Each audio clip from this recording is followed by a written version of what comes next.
অশিক্ষিত লোক 48 বছরে বিয়ে করে 39 বছরে বাবা হয়, 40 বছরে দাদা হয়, 60 বছরে বড় দাদা হয়, 80 বছর বাঁচলে মহাদাদাও হয়ে যেতে পারে। আর শিক্ষিত হলে 15 আজকাল বিয়েই করে 35 বছরে, বাবা হয় 40 বছরের, আর তার ছেলে মেয়ে যখন স্কুলে ঢুকে তখন হঠাৎ একদিন হুট করে হৃদরোগে আক্রান্ত হয়ে চলে যায়।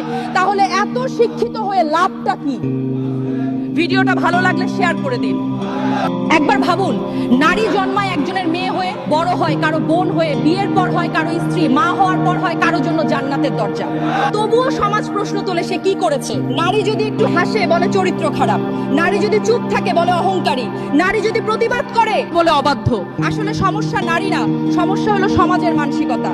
এই সমাজ নারীর উৎসর্গ চায় কিন্তু তার সম্মান দিতে জানে না। 500 টাকা একটা নাচনেওয়ালিকে দিলে তো সারা রাত ধরে নাচে, তার সাথে 200 টাকা বাড়িয়ে দিলে তো তার দেহটাও বেঁচে। শোনো নারী, কিসের এত রূপের গরম, কিসের এত টাকার গরম তোমার? এই শহরে টাকার বিনিময়ে আমরা নারী বিক্রি হই, পুরুষ কখনো টাকার বিনিময়ে বিক্রি হয় না। পুরুষের হাতে মেহেদি, বিয়েতে হোক, ঈদের সময় হোক বা অন্য সময় হোক, পুরুষদের জন্য হাতে পায়ে মেহেদি ব্যবহার করা হারাম। এটি কবিরা গুনাহের শামিল, কেননা এতে নারীদের সাদৃশ্য অবলম্বন করা হয়। ভিডিওটা ভালো লাগলে পেজটি ফলো শেয়ার করে দিন। কি খুঁজছেন দুনিয়াতে? সুখ শান্তি? তাহলে তুমি বোকা। দুনিয়াতে যদি সুখ শান্তির জায়গা হতো তাহলে মহান আল্লাহ কখন জান্নাত বানাতেন না। কষ্ট তো দুনিয়াতেই হবে কিন্তু জান্নাতে না।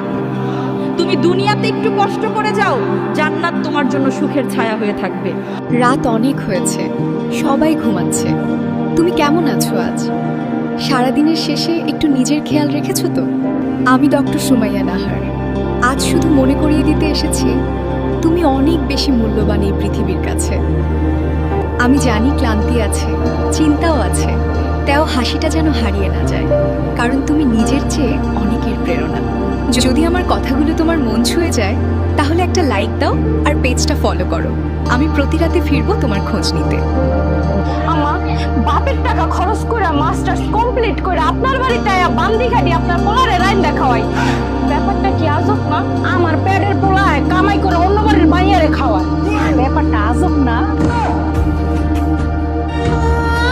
আমার ওসমানের মতো স্বামী লাগবে না যে বালা থাকতেও আবার বিয়ে করে। আমার আলীর মতো স্বামী চাই যে ফাতেমাকে বলেছিল 4টা বিয়ে দরকার নাই, তুমি ফাতেমা আমার কাছে 4 বইয়ের চেয়ে উত্তম। সুবহানাল্লাহ।